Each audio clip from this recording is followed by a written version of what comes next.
Hi friends, welcome back to our channel. ఎప్పుడు omelette ఒకేలా చేయకుండా ఒకసారి ఇలా కొత్తగా ట్రై చేయండి. ఎక్కువ ఇంగ్రీడియంట్స్తో కూడా పని లేదు, ఒక ఉల్లిపాయలు ఉంటే సరిపోతుంది.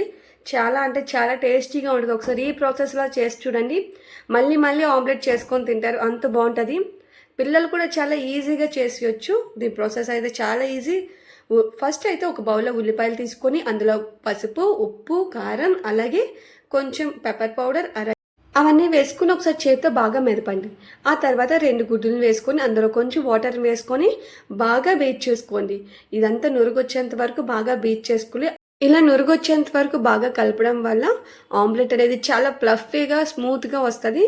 తర్వాత ఒక ప్యాన్లో ఆయిల్ తీసుకొని ఆయిల్ అనేది హీట్ అయిన తర్వాత ఆల్రెడీ కలిపి పెట్టుకున్న మిశ్రమాన్ని అందులో వేసుకొని సిమ్లో ఒక మూత పెట్టుకొని ఒక 2 మినిట్స్ పాటు ఫ్రై చేయండి. ఆ తర్వాత తీసి చూస్తే చూడండి ఎంత ప్లఫీగా వస్తుందో కదా.